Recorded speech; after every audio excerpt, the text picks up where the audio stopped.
उलझ कर तेरी जुल्फों में मैं यूं आबाद हो जाऊं कि जैसे लखनऊ का मैं अमीनाबाद हो जाऊं। मैं जमुना की तरह तन्हा निहारूं ताज को कब तक। मैं जमुना की तरह तन्हा निहारूं ताज को कब तक। कोई गंगा मिले तो मैं इलाहाबाद हो जाऊं।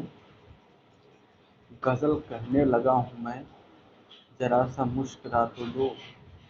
गजल कहने लगा हूं मैं, जरा सा मुस्कुरा तो दो। यही तो चाहती थी तुम कि मैं बर्बाद हो जाऊं। यही तो चाहती थी तुम कि मैं बर्बाद हो जाऊं। तो पुनः आप सभी का प्रेम पूर्वक स्वागत है आपके अपने परिवार सफलतागंज में। और शुरुआत बहुत धमाकेदार हुई है और इसी के साथ वीडियो को लाइक करिएगा, चैनल को सब्सक्राइब करिएगा और वीडियो को ज़्यादा से ज़्यादा शेयर करिएगा अपने दोस्तों तक। और जो लोग नए हैं वीडियो में, वो वीडियो को देखने के बाद चैनल को सब्सक्राइब अवश्य करेंगे और वीडियो को पूरा देखेंगे और अपनी प्रतिक्रियाएँ कमेंट बॉक्स में अवश्य लिखिएगा। साथियों, स्टार्ट करते हैं मौर्योत्तर काल को। तो साथियों, मौर्यों के बाद जो मौर्य डायनेस्टी होती है, उसके बाद किस तरीके से शासन व्यवस्था इनके हाथों में जाती है और किस तरीके से शासन प्रशासन चलता है, उस सारी बातों पर विधिवत बात होगी और उसके बाद बात होगी क्वेश्चन पर। तो समथिंग 65-66 क्वेश्चन है इस मौर्योत्तर काल की। बेहतरीन सा सेशन होता है, यहाँ से कई बार क्वेश्चन बनते हैं, इसमें हम लोग पढ़ेंगे शुंग वंश को, कंड वंश को, कुषाण वंश को, शक वंश को, सातवाहन वंश को। तो यहाँ से आप लोग लगातार देखते हैं प्रश्न आते रहते हैं कि सबसे पहले सोने के सिक्के किसने चलवाए, शुद्ध सोने के सिक्के किसने चलवाए, कांच के सिक्के किसने चलवाए हैं। तो ये सारी बातें इस वीडियो में होने वाली है, तो वीडियो को छोड़ के कतई नहीं जाइएगा, वीडियो को अंत तक देखिएगा। स्टार्ट करते हैं साथियों मौर्योत्तर काल को। तो बात करते हैं रुद्रदामन। रुद्रदामन जो थे एक शासक हुए हैं, शक वंश के महत्वपूर्ण शासक थे। अब इनका एक अभिलेख मिलता है जूनागढ़ अभिलेख। जूनागढ़ अभिलेख कहाँ से मिलता है, तो जूनागढ़ क्षेत्र गुजरात में पड़ता है। तो वहाँ जो गिरनार पर्वत है वहाँ से प्राप्त हुआ है और इसमें बहुत सारे एविडेंस मिलते हैं एंशियंट हिस्ट्री के। और अगर हम बात करें इसकी लिपि जो है, तो जैसा कि यहाँ पर दिया हुआ है ब्राह्मी लिपि में इसमें लिखा हुआ है। इसकी लिखावट जो है वो ब्राह्मी लिपि की है।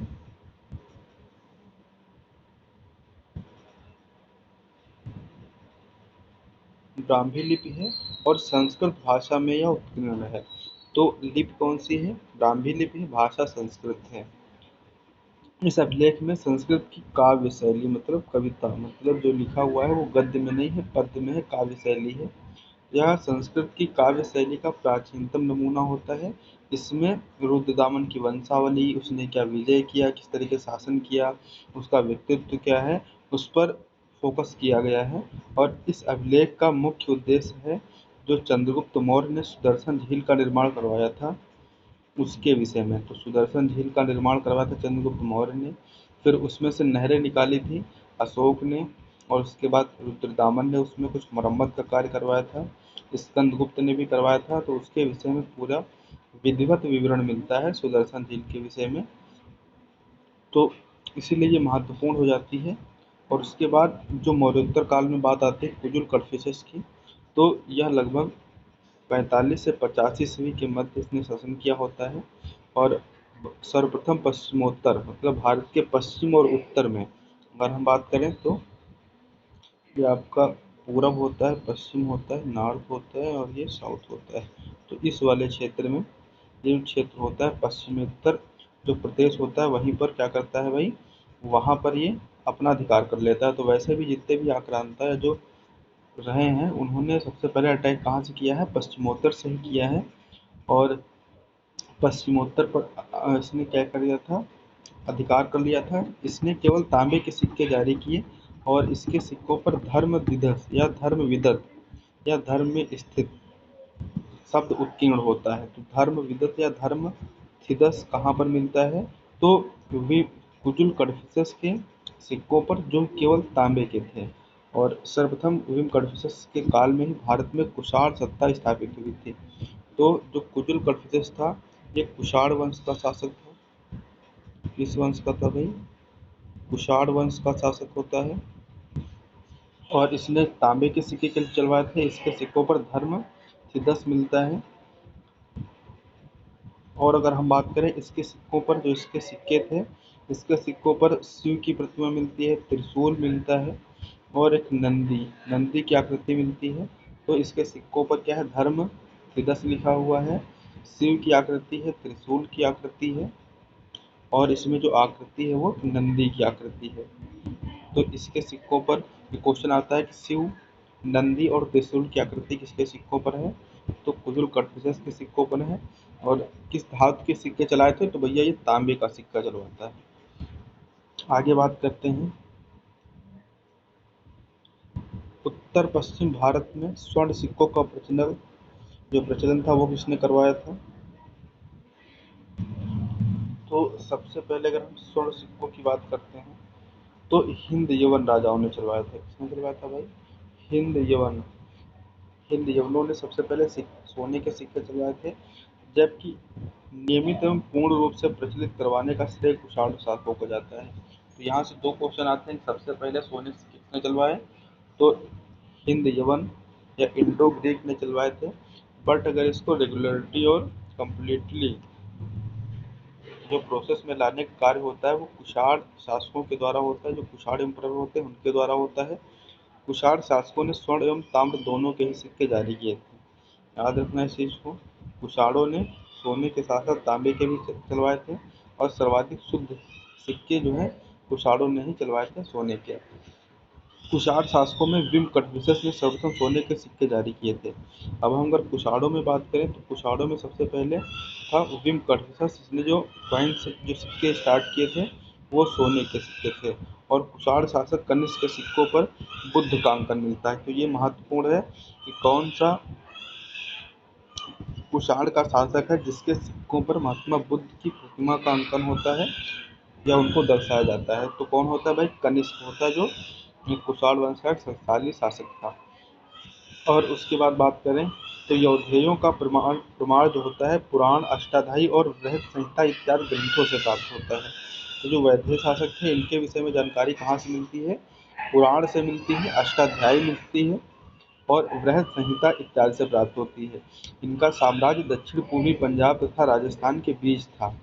इनके सिक्कों पर कार्तिकेय का अंकन था। तो किसके सिक्कों पर कार्तिकेय का अंकन था, तो कार्तिकेय का अंकन जो था वो यौधेय के सिक्कों पर था। और बताएंगे भाई कार्तिकेय किसके पुत्र थे। कमेंट बॉक्स इसके लिए आपका इंतजार कर रहा है, तो कृपया अपनी प्रतिक्रिया, आप अपने विचार कमेंट बॉक्स में अवश्य लिखें। उसके बाद बात करते हैं कनिष्क के सारनाथ बौद्ध अभिलेख की तिथि 81 ईस्वी है। यह प्रतिमा मथुरा से लाकर कनिष्क ने राज्यारोहण 78 ईस्वी के तीसरे वर्ष सारनाथ में स्थापित की थी। तो पहली चीज तो भाई कनिष्क का जो राज्यारोहण होता है वो क्या 78 ईस्वी में होता है और यहीं से शक संवत की स्टार्टिंग होती है। अब यहाँ पर अगर हम बात करते हैं थोड़ा सा, तो जैसे हम लोग ईस्वी और ईसा पूर्व की बात करते हैं, जैसे एक ये लाइन होती है, जैसे कैलेंडर अलग बने हैं, हम लोग जो होता है वो ग्रेनियर जो कैलेंडर है, अंग्रेजी कैलेंडर है, उसके माध्यम से सारा कुछ हम लोग का चल रहा होता है। परंतु शक संवत और विक्रम संवत की बात होती है तो जो ये कैलेंडर बनता है इसमें ईसा पूर्व और ईस्वी क्या है। साथियों जैसे इतिहास होता है उसको लिखने के लिए, समझने के लिए जब उसको लिखते हैं तो उसकी डेट एट की बात होती है। तो हुआ क्या, जैसे ही कि पहले बहुत समय से जब मानव पढ़ना लिखना नहीं जानता था तो उस समय बहुत सारी घटनाएं हो रही थी। जब उसे लिखना पढ़ना नहीं पता है तो फिर वो कैसे तिथि का आकलन करेगा या तिथि का अंकन कैसे करेगा, आपको तारीख कैसे बताएगा। तो तारीख पे तारीख नहीं मिल पाएगी। तो होता क्या था कि पहले जो भी इतिहास मतलब जहाँ से कैलेंडर बना, जो इंग्लिश कैलेंडर है मान लीजिए यहाँ से बनता है, तो इससे पहले का इधर का जो समय है ये कहलाता है ईसा पूर्व और ये कहलाता है भाई ईस्वी कहलाता है। और यहाँ से माना जाता है कि ईसा मसीह का, ये जो लाइन आप विजुअली देख रहे हैं यहाँ से ईसा मसीह का जन्म होता है और ये जन्म के बाद का समय होता है। तो ये कहलाता है भाई ईस्वी, मतलब यहाँ से जन्म हुआ, यहाँ से कैलेंडर स्टार्ट हुआ तो यहाँ से ईस्वी होता है, 1 ईस्वी, 2 ईस्वी, 3 ईस्वी, इस तरीके से चलते चलते लेकिन 78 ईस्वी आएगा तो यहीं से कैलेंडर स्टार्ट होता है, मतलब शक संवत वाला। बाकी इंग्लिश वाला तो यहाँ से स्टार्ट हुआ। तो यहाँ से स्टार्ट हुआ। इसके बाद अगर पीछे जाते हैं तो फिर यहाँ से 1 2 3 4 इस तरीके से चलता है, और ये जाता है, देखते हैं आप, 2500 ईसा पूर्व, 600 ईसा पूर्व, 1500 ईसा पूर्व। तो जितना इधर पीछे जाएंगे उतना ईसा पूर्व में जाएंगे, इधर जाएंगे तो ये ईस्वी में जाएंगे। और ये आपका कहलाता है बीसी इंग्लिश में, बिफोर क्राइस्ट कहलाता है, और ये कहलाता है एडी, इनो डोमिनी, मतलब ईश्वर के जन्म के बाद। तो कहते हैं कि ईसा मसीह का जन्म हुआ उसके बाद का जो समय है वो एडी है, इनो डोमिनी है, और जो मतलब ईसा मसीह के जन्म के पहले का समय है वो बीसी है, बिफोर क्राइस्ट है।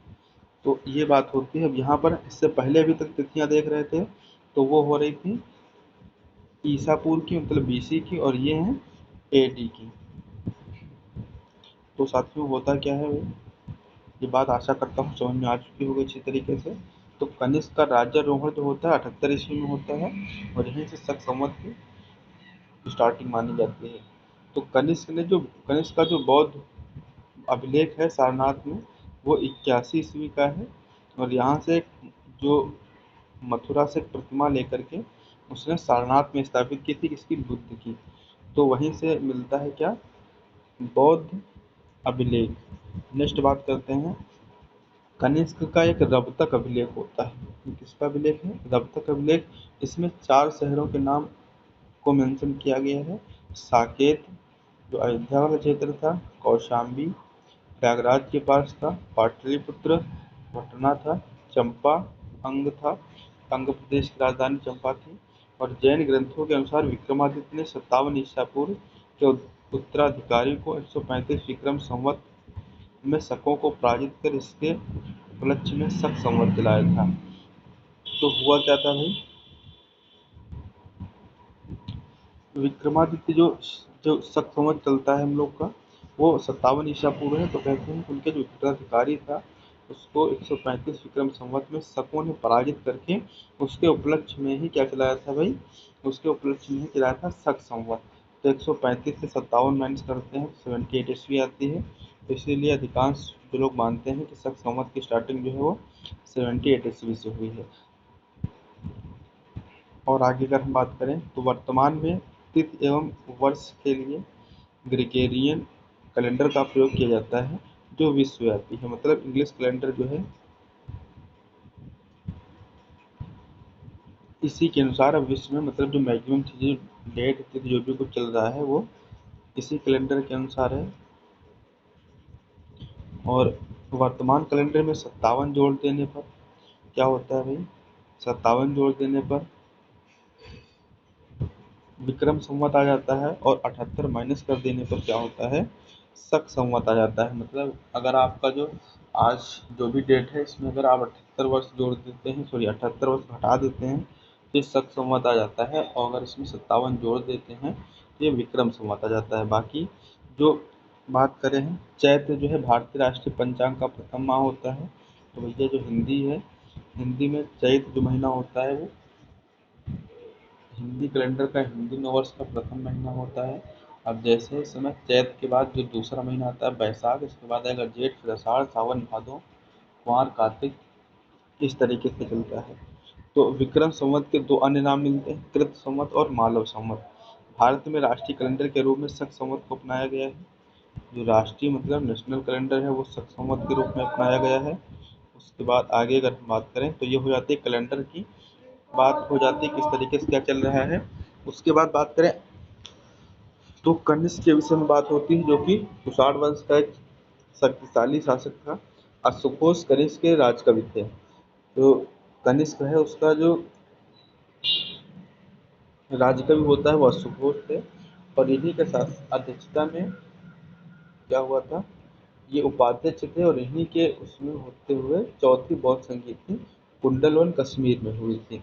उसके बाद सौंदरानंद, बुद्धचरित्र तथा सारिपुत्र प्रकरण उनकी प्रमुख रचनाएं, किसकी, अशुघोष की। वसुमित्र भी कनिष्क के आश्रित विद्वान थे। इन्होंने चौथी बौद्ध संगीत की अध्यक्षता की थी। तो चौथी बौद्ध संगीति में अध्यक्ष भी थे और उपाध्यक्ष भी थे। उपाध्यक्ष अशुघोष थे और इसके अध्यक्ष थे वसुमित्र, जो कहाँ हुई थी, कुंडलवन में हुई थी। कनिष्क के दरबार से संबंधित थे कौन कौन लोग थे? नागार्जुन, पार्थ और चरक, ये चारों, और अशोकोस, ये चारों ही कनिष्क के दरबार संबंधित थे। जबकि पतंजलि जो थे, ये पाणिनि अष्टाध्यायी पर महाभाष्य की रचना की थी, और ये शुंग काल में थे। मतलब इसके बाद जो शुंग वंश आएगा उसमें पतंजलि थे। तो महर्षि पतंजलि शुंगकालीन विद्वान थे, तथा इन्होंने ऐसे लोगों को शिष्य बनाया था जो बिना किसी अध्ययन के ही संस्कृत बोल सकते थे। उसके बाद अगर हम बात करें तो कुषाण वंश के साम्राज्य की सीमाएं भारतीय उपमहाद्वीप से बाहर तक फैली थी। मतलब जो कुषाण वंश था उसके साम्राज्य की जो सीमाएं थी, बाउंड्रीज थी, वो भारतीय कॉन्टिनेंट से या उपमहाद्वीप से बाहर तक फैली थी। इस वंश का महान शासक जो था कनिष्क था, जिसकी सीमाएं उत्तर में अगर देखें तो तुर्फान, तो इस जो एक प्लेस होगा कश्मीर से लेकर दक्षिण में विंध्याचल पर्वत मतलब एमपी तक, तथा पश्चिम में उत्तरी अफगानिस्तान तथा पूर्व में उत्तर प्रदेश एवं बिहार तक विस्तृत थी। उसके बाद आगे हम बात करते हैं तो पेरिप्लस ऑफ द एरिथ्रियन सी और अरिकामेडू में हुई खुदाई से ऐसे अनेक बंदरगाहों में व्यापारिक केंद्रों की उपस्थिति के साक्ष्य मिले हैं, जिनसे स्पष्ट होता है कि कुषाणों का व्यापार पश्चिमी विश्व से फारस की खाड़ी तथा लाल सागर के जलमार्ग से होता था। तो ज्योग्राफी में देखते हैं कि फारस की खाड़ी और लाल सागर, इसके द्वारा जो एक ट्रेड हो रहा था वो पश्चिमी राष्ट्रों से भी जुड़ा हुआ था। इन सभी साक्ष्यों में किसी में भी कुषाणों की सशक्त नौसेना की उपस्थिति का उल्लेख नहीं है। तो ऐसा नहीं दिखाया गया है कि कुषाणों के पास नौसेना थी, यह एक अच्छी नौसेना थी, इसके विषय में बात नहीं होती है। ये अगर हम दक्षिण भारत के राज्यों में पढ़ते हैं, चोलों के पास एक अच्छी सेना थी, नौसेना थी, लेकिन इनके पास नहीं थी। नेक्स्ट देखेंगे कुषाण शासक कनिष्क के काल में कला क्षेत्र में दो स्वतंत्र शैलियों का विकास हुआ, एक गांधार शैली, एक मथुरा शैली। दो ये बहुत महत्वपूर्ण शैलियाँ हैं, गांधार शैली और मथुरा शैली। किसके शासनकाल में इसका विकास होता है? तो कनिष्क के शासनकाल में, जो किस वंश का था? कुषाण वंश का। इस कला शैली के प्रमुख संरक्षक शक एवं कुषाण थे। इस कला का विषय मात्र बौद्ध होने के कारण इन्हें यूनानी बौद्ध या इंडो ग्रीक या ग्रीको रोमन भी कहा जाता है। मतलब बुद्धिस्ट को ज़्यादा ही फॉलो करते थे। गंधार कला में सदैव हरित, स्तरित या शिष्ट चट्टान का प्रयोग ही होता था मूर्तियों के निर्माण। और अगर बात करें अफगानिस्तान का बामियान जो था, वहाँ की पहाड़ियों को काटकर बनवाई गई बुद्ध प्रतिमाओं के लिए प्रसिद्ध था। तो बामियान जो था उसकी चट्टानों को काटकर बुद्ध की प्रतिमाएं बनाई जाती थी, ऐसा बहुत फेमस था। बट होता क्या है कि अफगानिस्तान के जो तालिबानी होते हैं वो बुद्ध प्रतिमाओं को नष्ट कर देते हैं। तो अफगानिस्तान में तालिबानियों ने बुद्ध की प्रतिमाओं को नष्ट कर दिया। उसके बाद कुषाण काल में बाल विवाह का प्रारंभ होता है, स्त्रियों में उपनयन संस्कार की समाप्ति होती है। बाल विवाह के प्रचलन से क्या होता है, समाज में जो स्थिति थी वो निम्न हो जाती है, क्योंकि बाल विवाह होने लगता है, स्त्रियों के उपनयन संस्कार की समाप्ति हो जाती है। ये सारी चीज़ें कुछ जो समाज के लिए अच्छी नहीं थी वो कुषाणों के शासनकाल में प्रारंभ होती हैं। और भारत में मौर्यों के बाद अगर हम देखें या मौर्यों से पहले भी देखें तो भारत में जो अटैक हुए हैं, बाहरी आक्रमण हुए हैं, उनका जो एक सीक्वेंस पूछा जाता है। सबसे पहले कौन आए थे? तो यूनानी, जैसे सिकंदर 326 ईसा पूर्व में उसने अटैक किया था। फिर शक आते हैं, फिर कुषाण आते हैं। तो ये क्रम होता है, यूनानी पहले, सिकंदर, फिर शक आते हैं, फिर कौन आता है? फिर आते हैं कुषाण। तो ये था बाहरी आक्रमण। ईरानी शासक में अगर हम बात करें तो डेरियस प्रथम ने सर्वप्रथम भारत के कुछ भाग को अपने अधीन किया था। और हेरोडोटस, जिनको इतिहास के पिता कहा जाता है, हेरोडोटस कौन होते हैं? इतिहास के पिता। इनके अनुसार डेरियस प्रथम के साम्राज्य में संपूर्ण सिंधु घाटी का प्रदेश शामिल था। मतलब डेरियस का जो साम्राज्य था उसमें संपूर्ण सिंधु घाटी का क्षेत्र शामिल था तथा पूर्व की ओर इसका विस्तार राजपूताना के रेगिस्तान तक था। मतलब कहीं न कहीं थार के मरुस्थल तक इनका विस्तार हुआ था। और उसके बात करें तो मीनांडर था, उसके पुत्र स्टेटो प्रथम के सिक्के मथुरा से मिले हैं। तो इससे भी कुछ एविडेंस मिलते हैं कहीं कहीं कि शासन भले ना हो लेकिन व्यापार तो इनका जरूर यहाँ तक होता था, मथुरा तक। उसके बाद बात करें कि जो शीशे के सिक्के किसने चलवाए थे, तो स्ट्रेटो सेकंड ने शीशे के सिक्के जारी किए थे। इस हिंद यवन शासक का शासन 25 ईसा पूर्व से लेकर के 10 ईस्वी था, मतलब 35 वर्ष तक, क्योंकि 25 पीछे के और 10 आगे के।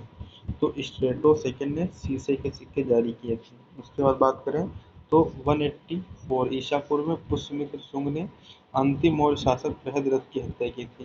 तो ये क्वेश्चन बहुत बार आता है कि अंतिम बौद्ध शासक कौन था। बृहद्रथ था, किसकी जिसकी हत्या पुष्यमित्र शुंग ने की थी, जो कि बृहद्रथ के सेनापति के रूप में काम कर रहे थे। और फिर पुष्यमित्र शुंग ने शुंग वंश की स्थापना की, जो कि एक मतलब ब्राह्मण वंश था। पुराणों के अनुसार पुष्यमित्र ने 36 वर्षों तक शासन किया।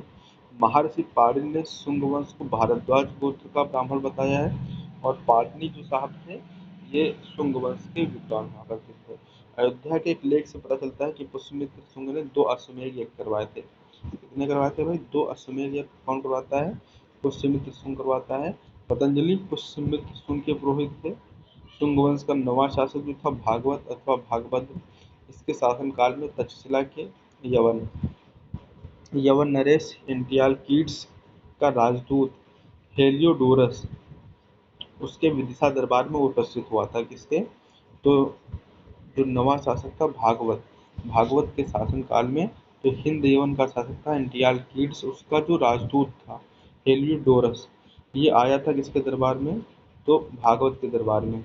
और हेलियोडोरस ने यहाँ से क्या किया था? भागवत धर्म ग्रहण किया था।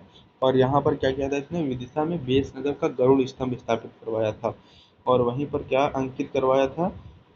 विष्णु की पूजा की थी। और शुंग वंश का अंतिम राज्य था देवभूत या देवभूमि। अपने अमात्य वासुदेव के षड्यंत्रों द्वारा मार डाला गया। तो शुंग वंश की स्थापना पुष्यमित्र शुंग ने की थी। और अंतिम शासक जो था वो देवभूत था। और देवभूत की हत्या किसने की? उसके अमात्य मतलब उसके ही करीबी वासुदेव ने षड्यंत्र करके उसकी हत्या की। और एक नया राजवंश स्थापित किया, कंडवंश, जो भी एक ब्राह्मण राजवंश था। वासुदेव ने किस वंश की स्थापना की? कंडवन कंडवंश या कांडवायन नाम से जाना जाता था। तो मौर्यों के बाद दक्षिण भारत में सबसे प्रभावशाली जो राज्य था वो सातवाहनों का था, अगर दक्षिण भारत की बात करते हैं। पुराणों में इस वंश के संस्थापक का नाम सिंधु सिमुक या सिप्रक मिलता है। वैसे मैक्सिमम तो सिमुक मिलता है कि सातवाहन वंश का संस्थापक कौन था? सिमुक था, जिसने कंड वंश के राजा सुशर्मा का वध करके अपना शासन स्थापित किया था। नेक्स्ट अगर हम बात करते हैं तो पुराणों में कुल 30 या 31 सातवाहन राजाओं के नाम मिलते हैं, जिनमें से सबसे लंबी सूची जो है वो मत्स्य पुराण से मिलती है। तो मत्स्य पुराण में क्या होता है? सातवाहन राजाओं के विषय में जानकारी मिलती है।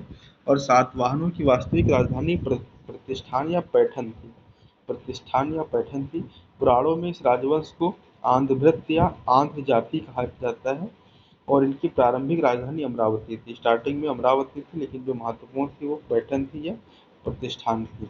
पुराणों के अनुसार कृष्ण का पुत्र एवं उत्तराधिकारी सतकर्णी प्रथम सातवाहन वंश का सातकर्णी उपाधि धारण करने वाला पहला राजा था। तो सातकर्णी आप देखेंगे यहाँ के राजाओं में सातकर्णी जरूर मिलता है, गौतमीपुत्र सातकर्णी इस तरीके से।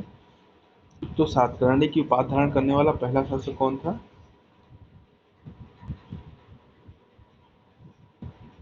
तो यहाँ बताते हैं कि कृष्ण का पुत्र। उसके बाद देखते हैं इसके शासन के बारे में हमें नागनिका के नाना घाट अभिलेख से एक अभिलेख मिला हुआ है। कहाँ? नागनिका का नाना घाट अभिलेख। इससे जानकारी मिलती है सातवाहनों के विषय में। और सातवाहन शासक गौतमीपुत्र सातकर्णी ने कहा है कि उसके विभिन्न होते हुए चातुर्य वर्ण मतलब जो 4 वर्ण हैं उनको फिर से स्थापित किया जाएगा और अलग अलग मतलब इंटरकास्ट शादी नहीं होगी। इसी कारण इसे वर्ण व्यवस्था का रक्षक कहा जाता है। मतलब कि इंटरकास्ट या अदर कास्ट में या अदर वर्णों में कोई शादी नहीं होगी।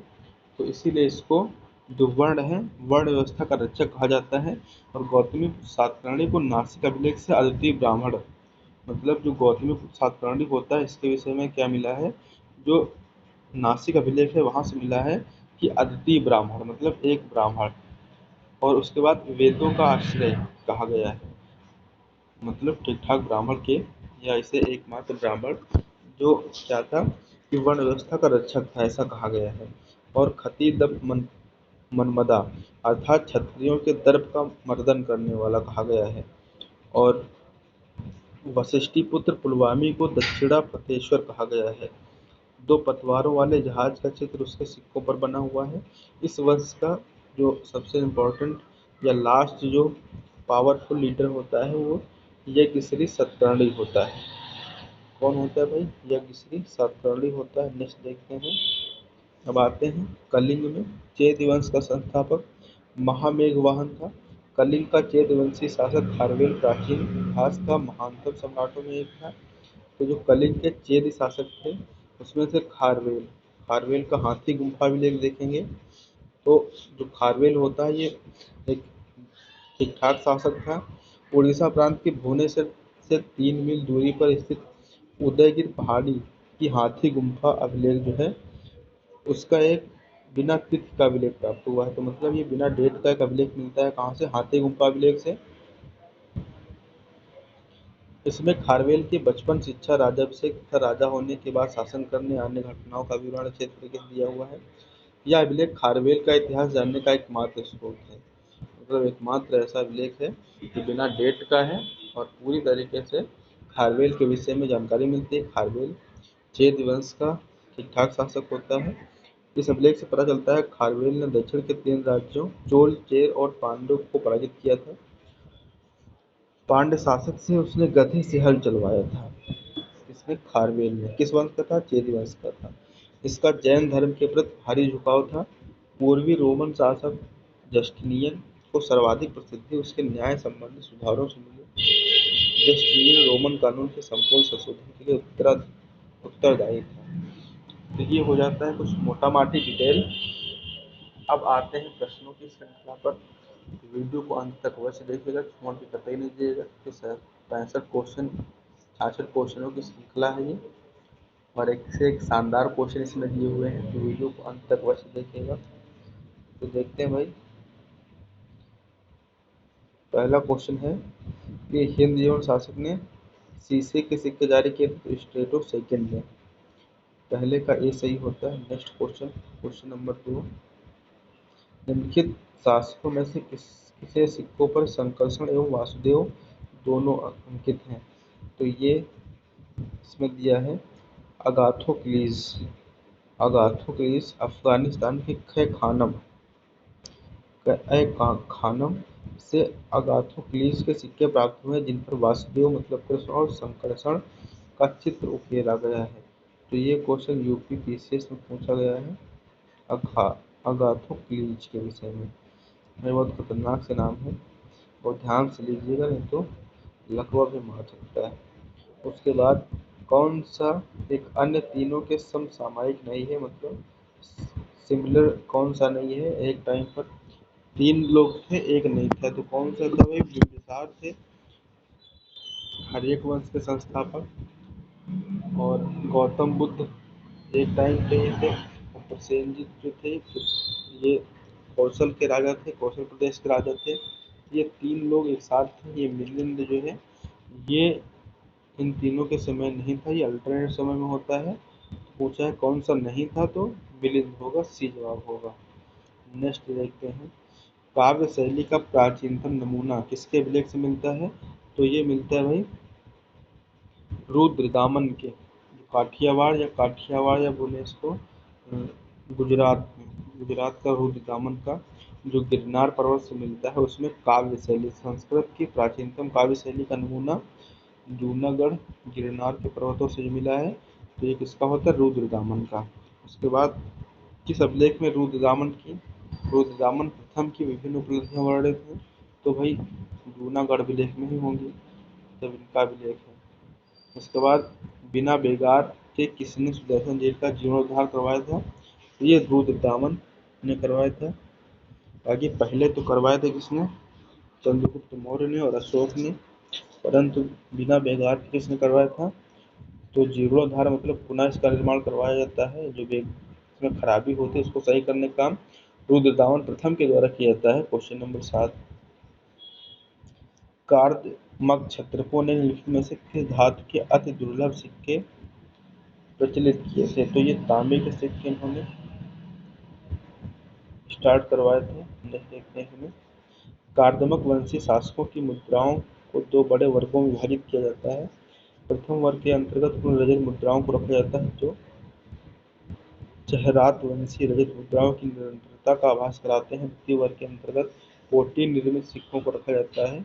और कार्दमक शासन चस्टर ने रजत एवं ताम्र दोनों धातुओं की मुद्रा चलाई थी।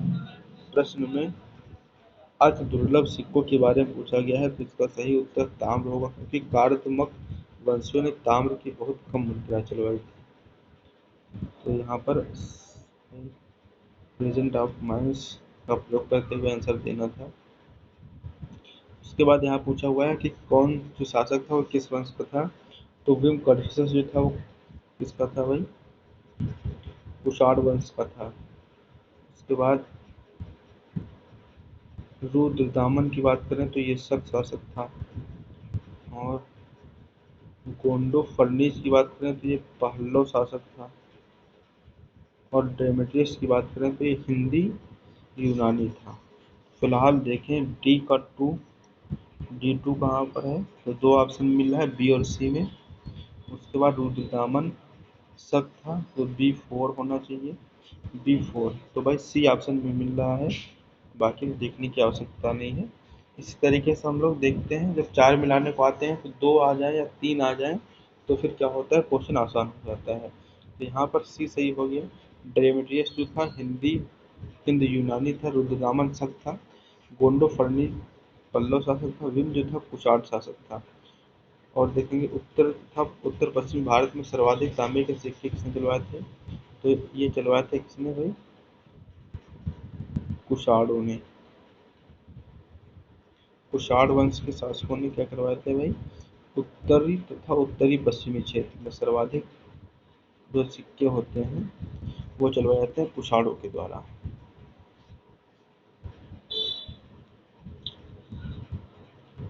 प्राचीन भारत में निम्न में से किस एक ने नियमित रूप से सोने के सिक्के चलवाए थे, तो नियमित और रेगुलर और पूर्ण रूप से चलवाने का काम जो होता है वो कुषाणों को होता है, अभी पढ़ा था। बुद्ध का किसके सिक्कों पर अंकन है, तभी हम लोगों ने बात की थी कि कनिष्क के सिक्कों पर बुद्ध का अंकन होता है। निम्नलिखित में से किस शासक को सर्वप्रथम सोने के सिक्के जारी करने का श्रेय जाता है, तो था विम कटफिसिस को। विम कटफिसिस जो होता है सर्वप्रथम किसके सिक्के चलवाता है भाई, ये चलवाता है सर्वप्रथम सोने के सिक्के। जबकि कुजुल कटफिसिस जो होता है वो तांबे के सिक्के चलवाता है। और कुजुल कटफिसिस के सिक्कों पर शिव की प्रतिमा मिलती है, और त्रिशूल की प्रतिमा मिलती है, और नंदी की प्रतिमा मिलती है। जबकि विम कटफिसिस जो होते हैं वो सोने के सिक्के चलवाते हैं। उसके बाद निम्नलिखित में से किसने भारत में स्वर्ण सिक्कों का प्रचलन नियमित रूप से करवाया था, तो विम कटफिसिस ने, क्योंकि विम कटफिसिस ने सबसे पहले सोने के सिक्के चलवाए थे। और इनमें से किसी ने सर्वप्रथम व्यापक पैमाने पर स्वर्ण मुद्रा का प्रचलन किया, तो विम कटफिसिस होगा, सी जवाब सही होगा इसका 14 नंबर का। 15 नंबर, योधेय सिक्कों पर किस देवता का अंकन मिलता है, तो योधेय को भी हम लोगों ने पढ़ा था, कार्तिकेय का अंकन मिलता है जो शिव जी के पुत्र होते हैं। कनिष्क के सारनाथ बौद्ध प्रतिमा की तिथि क्या थी, तो हम लोगों ने देखा था कि 81 में लाया था, और 3 वर्ष बाद क्या होता है कि उसका राज्याभिषेक जब होता है उसके 3 वर्ष बाद ये लाता है मथुरा से और स्थापित करवाता है कहाँ, सारनाथ। नेक्स्ट देखते हैं, कुषाण शासक कनिष्क का राज्याभिषेक किस सन में हुआ, तो 78 AD में हुआ था। एनो डोमिनी या ईस्वी में 78 ईस्वी में हुआ था। यहीं से शक संवत का प्रारंभ माना जाता है। शक संवत का प्रारंभ, तो वही क्वेश्चन आ गया 78 ईस्वी में। ये देखेंगे क्वेश्चन नंबर 19, विक्रम एवं शक संवतों में कितना अंतर है भाई, तो विक्रम और शक संवत में है 135 वर्ष का अंतर। क्योंकि जो विक्रम संवत होता है साथ में, जैसे हमने बताया था कि विक्रम संवत यहाँ 57 ईसा पूर्व स्टार्ट हुआ था, और ये हुआ था इधर 78 में। यहाँ ये लाइन जो है वो 1 ईस्वी दर्शाती है, यहाँ पीछे 57 साल पहले हुआ था विक्रम संवत का, और इधर 78। तो 78 और 57 को जब ऐड करते हैं तो 8 7 15 7 5 12 1 13 135 वर्ष हो जाता है। तो जो डिफरेंस होगा, क्योंकि इनका यहाँ पर स्टार्ट हुआ है और इनका यहाँ पर स्टार्ट हुआ है। अब 1 ईस्वी यहाँ से स्टार्ट होती है, 1 2 3 4 78 वर्षीय, और इससे पीछे कर जाएँ तो यहाँ से 57 साल पहले तो दोनों को ऐड करते हैं तो 135 वर्ष। तो यहाँ के बीच का जो डिफरेंस होता है वो होता है भाई 135 साल का। नेक्स्ट देखते हैं, शक संवत पर आधारित राष्ट्रीय पंचांग कैलेंडर का एक चैत्र ग्रेगोरियन कैलेंडर पर आधारित 365 दिन के सामान्य वर्ष की निम्नलिखित तिथियों में किसके एक तदनुरूप है, मतलब किसके अनुरूप होता है। तो भाई क्या होता है ये मार्च, 22 मार्च, क्योंकि यहीं से मानते हैं कि मतलब जो हिंदी वाला कैलेंडर है वो यही मार्च मतलब चैत से स्टार्ट होता है। 22 मार्च या 21 मार्च, ऊपर नीचे थोड़ा बहुत हो जाता है कभी कभी डेट को, क्योंकि हिंदी का जो महीने होते हैं वो कभी कभी आगे पीछे होते हैं। विक्रम संवत कब स्टार्ट हुआ, तो 57 ईसा पूर्व हुआ। विक्रमादित्य ने स्टार्ट किया था इसको। निम्नलिखित में से कौन सा वर्ष दिसंबर 1909 में शक संवत वर्ष का होगा। तो भाई अब इसमें शक संवत में क्या करना होगा, 78 माइनस करना होगा। तो क्या आ जाएगा भाई, कौन सा वर्ष दिसंबर 2009 में शक संवत वर्ष होगा, तो इसमें अगर 78 माइनस करेंगे तो क्या आ जाएगा भाई 1931, क्योंकि 78 में ही क्या होता है शक का स्टार्टिंग होती है। अब जैसे अगर इसमें बात जो पूछ रहा है, जैसे डेट यहाँ से स्टार्ट हो रही है, एक ईस्वी यहाँ से स्टार्ट हो रही है और इधर 78 हो चुका है, तो ये 78 माइनस करेंगे तभी क्या होगा शक का स्टार्ट होगा, क्योंकि शक का कैलेंडर यहाँ से स्टार्ट हुआ है और ये जो इंग्लिश कैलेंडर है वो यहाँ से स्टार्ट हुआ है। और यहाँ से ये बात कर रहा है 2009 की, तो 2009 यहाँ से दिया है, तो हमें बताना कहाँ तक का है, 2009 और 78 के बीच का। ये जो 78 वर्ष का गैप है, अगर इसको हम माइनस करेंगे तो शक संवत करेक्ट आ जाएगा। तो 2009 से अगर बताना है या किसी भी सन से बताना हो, आज से बताना हो, तो आप 78 माइनस कर देंगे तो शक संवत आ जाएगा। और वहीं अगर विक्रम संवत बताना हो तो 57 में स्टार्ट हुआ तो 57 इसमें ऐड कर देंगे। शक संवत घटाना होता है, विक्रम संवत जोड़ना होता है, तो आएगा 1931 में। कनिष्क के समकालीन निम्नलिखित नामों का अध्ययन करें और निम्नलिखित उत्तर कोड के अनुसार अपना उत्तर इंगित करें। अश्वघोष, वसुमित्र, कालिदास और कंबन। तो पूछ रहा है कनिष्क के समकालीन, तो कनिष्क के शासनकाल में अश्वघोष थे और वसुमित्र थे, ये दो ही थे। और कालिदास थे, ये शुंग वंश में थे। और कंबन जो है इन्होंने रामायण लिखी होती है, तो केवल दो ही लोग थे इसमें। कालिदास जो थे वो गुप्त वंश, जो गुप्ताज डायनेस्टी थे उसके टाइम पीरियड के थे, जबकि जो कंबन है वो 12वीं शताब्दी के हैं। और इन्होंने मतलब 12वीं शताब्दी में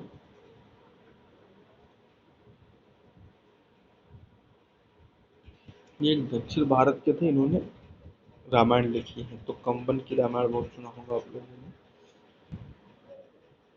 अश्वघोष किसका समकालीन था, तो अश्वघोष कनिष्क के शासनकाल में था और कनिष्क ने जो चौथी बौद्ध संगीति करवाई थी उसका उपाध्यक्ष भी था। निम्नलिखित में से कौन सा एक कनिष्क के दरबार में संबंध नहीं था, तो कौन से नहीं थे भाई, तो नहीं थे पतंजलि। पतंजलि शुंग के शासनकाल में थे। बाकी अश्वघोष, नागार्जुन, चरक और वसुमित्र ये कनिष्क के दरबार में थे।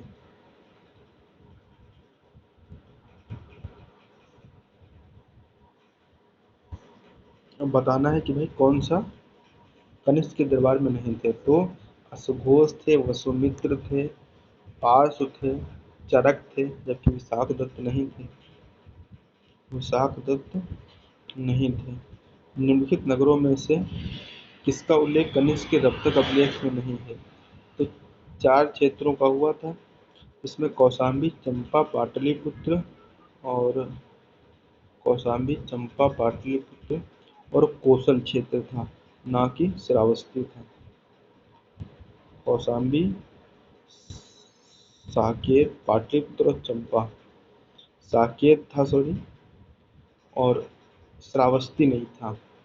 तो रक्तक अभिलेख में 4 नगरों, 4 शहरों की बात होती है, साकेत, कौशाम्बी, पाटलिपुत्र और चंपा।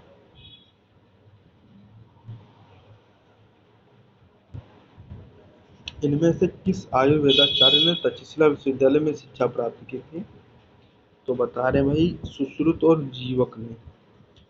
सुश्रुत और जीवक। तक्षशिला वर्तमान में पाकिस्तान के रावलपिंडी में स्थित है। और इसमें बताते हैं कि जो मतलब मेडिसिन विभाग था और जो धनुर्विद्या थी, मतलब धनुष बाण चलाने की कला थी, ये बहुत इसका विख्यात था।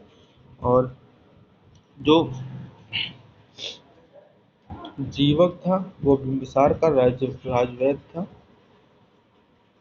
जो गया था किसके, लास्ट टाइम जो पढ़ा होगा, चंड प्रदोप जो थे अवंतिका के राजा, वो जो पांडु रोग से बीमार थे, तो बिंबिसार ने अपने राजवैद्य जीवक को भेजा था। कहाँ भेजा था, तो अवंतिका भेजा था। तो सुश्रुत और जीवक ये दो जो लोग थे, ये तक्षशिला विश्वविद्यालय से इन्होंने ज्ञानार्जन किया था। नेक्स्ट देखते हैं।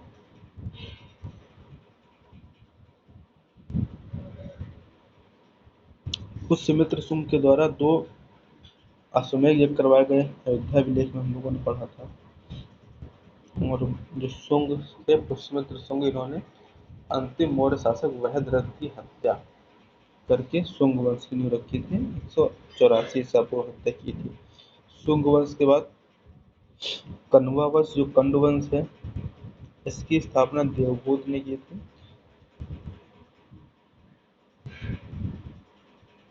सॉरी, वासुदेव ने की थी। देवभूत जो थे वो शुंग वंश के अंतिम शासक थे, और इनका ही अमात्य था वासुदेव। षड्यंत्र करके इनकी हत्या कर देता है। निम्नलिखित में से कौन सा शासक वर्ण व्यवस्था का रक्षक कहा जाता है, तो वर्ण व्यवस्था का रक्षक कहा जाता है गौतमीपुत्र सातवाहनी को हम लोगों ने पढ़ा था कि वो चारों वर्ण में इंटरकास्ट मैरिज पर प्रतिबंध लगाया था। मौर्यों के बाद दक्षिण भारत में सर्वाधिक जो प्रभावशाली राज्य था वो सातवाहनों का था, मतलब ये जो सातवाहनी वाले हैं। और इस वंश का जो संस्थापक था वो सिमुक था। नेक्स्ट देखते हैं। और सिमुक जो था, तो वो किसकी हत्या करने के बाद शासन किया था, तो जो कंड वंश था जिसकी स्थापना वासुदेव ने की थी, और तो उसी के एक शासक थे सुशर्मा। कंड वंश के शासक सुशर्मा की हत्या करके सिमुक ने सातवाहन वंश की नींव रखी थी। सिमुक निम्न वंशों में से किसका संस्थापक था, सातवाहन वंश का।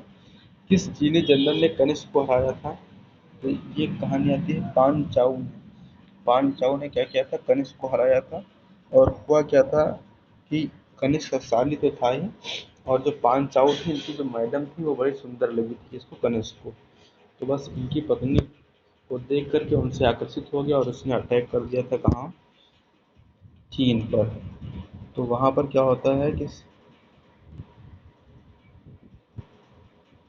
इसको हार का सामना करना पड़ा था। नेक्स्ट देखते हैं। निम्न में से किस वंश के साम्राज्य की सीमाएं भारत के बाहर थी, तो कुषाण वंश के टाइम पर क्या था,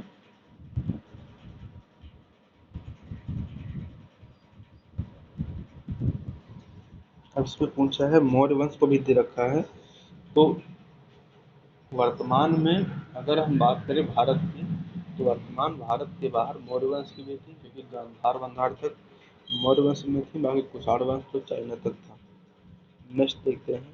बाल विवाह की प्रथा का प्रचलन किसने करवाया था, तो कुषाणों ने ही करवाया था। स्त्रियों के उपनयन संस्कार को बंद किया था किसने, कुषाणों ने। अब अगर हम बात करते हैं निम्नलिखित में से, मतलब युगों से मिलान करना है कौन सा सही सुमेलित है, तो कुषाण वंश वाला है भाई। कुषाण वंश में जो गांधार कला शैली थी, ये थी। गांधार और मथुरा दो शैलियों का प्रारंभ हुआ था।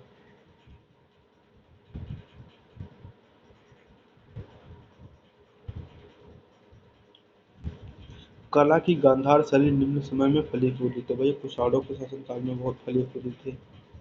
उसके बाद यहाँ पर दिया हुआ है कुषाणों ने कौन कौन से सिक्के, कौन से सुमेलित नहीं है, तो कुषाणों ने भाई स्वर्ण और तांबे के दोनों सिक्के चलवाए थे।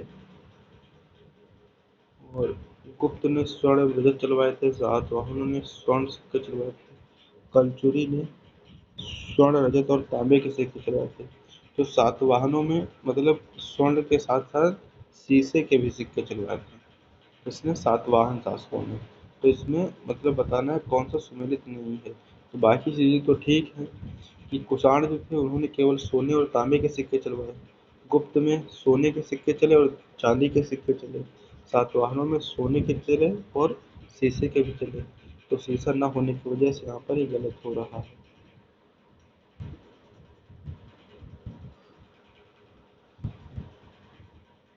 अब यहाँ पर मिलान करना है। तो गांधार कला शैली कुषाण वंश से थी। जूनागढ़ अभिलेख रुद्रदामन का, और मिलिंद पन्हु मीनांडर का था। तक्षशिला लेख पथिक का था। और इसमें मिलाएंगे, ए का 3 है, ए का 3, एक में मिल रहा है सी में, तो सी जवाब इसका करेक्ट हो जाएगा। गांधार कला कुषाण के शासनकाल में थी। जूनागढ़ रुद्रदामन का, मिलिंद पन्हु मीनांडर का,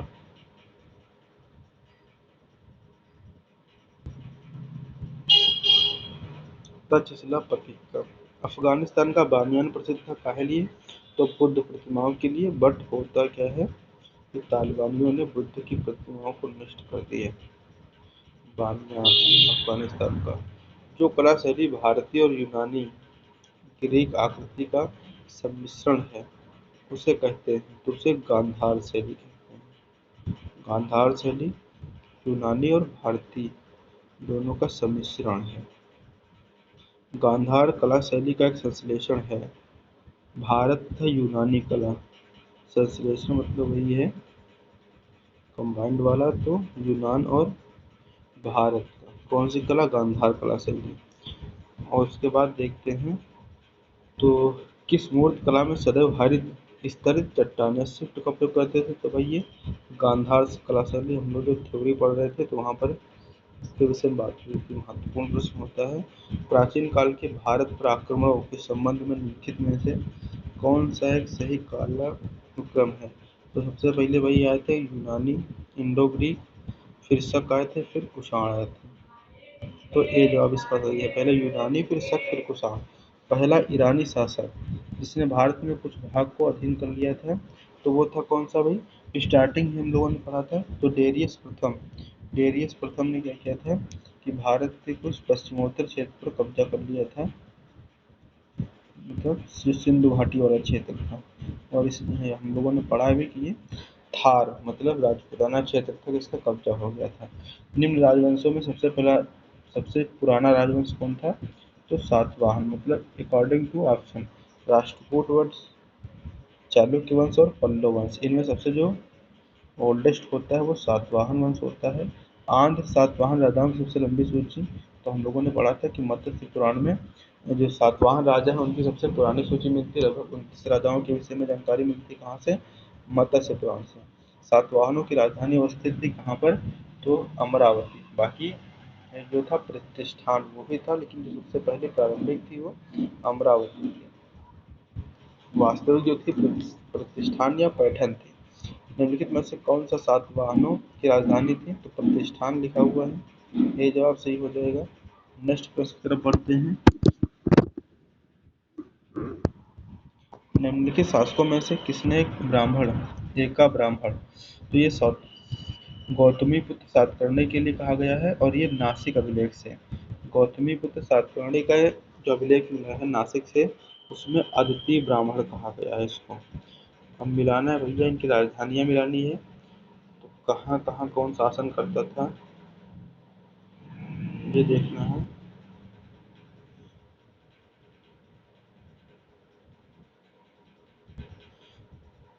तो शुंग वंश की कहाँ थी?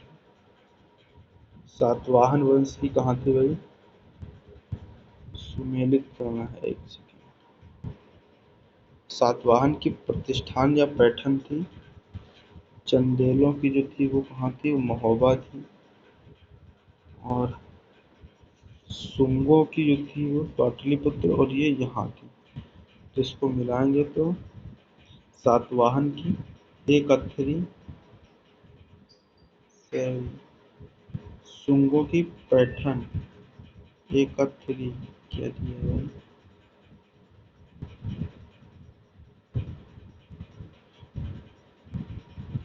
सॉरी सॉरी, सातवाहन की थी पैठन, मतलब बी का थ्री, बी का थ्री था। और एक का फोर पाटलिपुत्र। जो मिलाया था वही सही था, मैं बोल मुझे लग रहा था ऐसे। तो ए का जो है वो फोर्थ है, और बी का सेकंड थ्री है। बी का थ्री है, ए का 4 है, तो यहाँ देखेंगे भाई शुंग जो था पाटलिपुत्र में थे, सातवाहन पैठन या प्रतिष्ठान बोलते हैं, कदम्ब का वनवासी और चंदेल शासक का महोबा था। नेक्स्ट देखते हैं, एक सेकेंड, अरे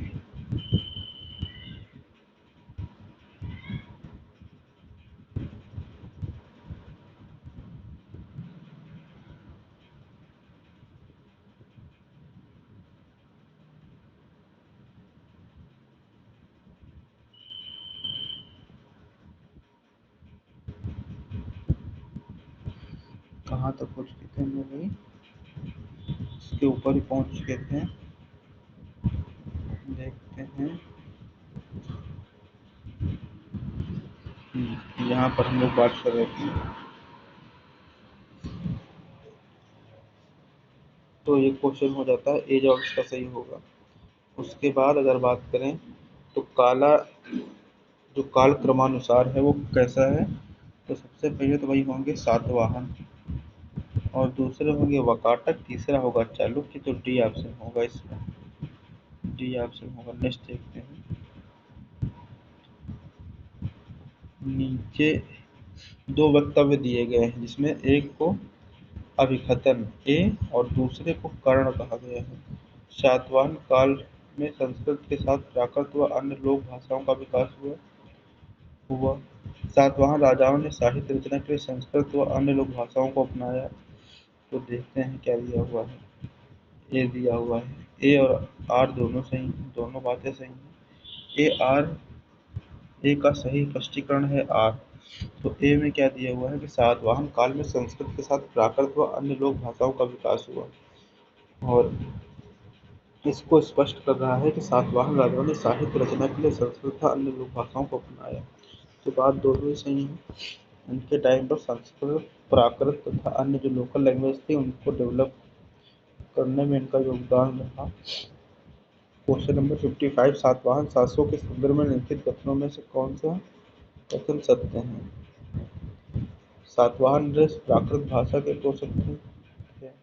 सातवाहन काल में कला के लोक पक्ष को अत्यधिक प्रोत्साहन मिला, तो मुझे लगता है दोनों ही सही हैं, बी जवाब सही होगा इसका। नेक्स्ट प्रश्न देखते हैं,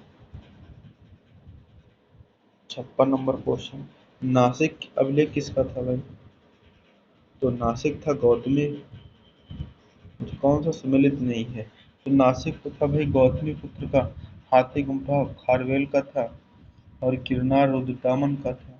पुलकेशन द्वितीय का भीतरी तो नहीं था, पुलकेशन द्वितीय का था एहोल अभिलेख, पुलकेशन द्वितीय का एहोल अभिलेख बहुत बार पूछा जाता है, तो इसमें सी जवाब जो था वो सुमेलित नहीं था, तो एहोल अभिलेख होता है पुलकेशन द्वितीय का, बाकी तीनों के सही थे। निम्नलिखित में से किस वंश के शासकों को पुराणों में श्री पर्वती कहा गया है, तो ये इक्ष्वाक वंश के शासकों ने बोला गया है। नेक्स्ट देखते हैं, निम्न कथनों पर विचार कीजिए। कुषाण फारस की खाड़ी और लाल सागर से होकर व्यापार करते थे, तो ये तो सही है, अभी हम लोगों ने पढ़ा था थ्योरी में। उनकी सुसंगठित नौसेना उच्च कोटि की थी, तो ये गलत है, हमने बताया था कि जो नौसेना थी वो चोलों के पास थी, इनके पास नहीं थी।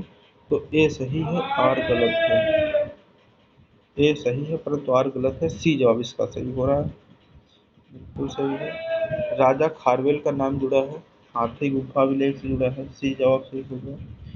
निम्नलिखित राजाओं में से कौन सा जैन धर्म का संरक्षक था, तो खारवेल जो था वो जैन धर्म का संरक्षक था, हाथी गुफा अभिलेख में इसका वर्णन मिलता है। कलिंग नरेश खारवेल निम्न में से किस वंश संबंधित है, तो चेदी वंश का था। खारवेल जो एक शक्तिशाली राजा था वो चेदी वंश का था, और खारवेल जैन धर्म की तरफ उसका झुकाव था।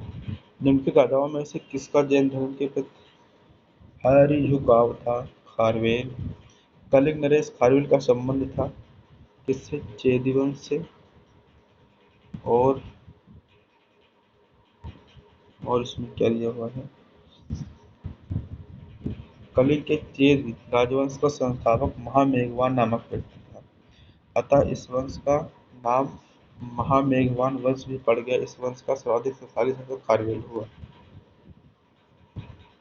तो भाई चेद वंश का जो दूसरा नाम है वो है महामेघवाहन वंश, क्योंकि इस वंश की संस्थापना या संस्थापक जो था वो महामेघवाहन भी था, इसलिए इस वंश का नाम महामेघवाहन वंश भी था।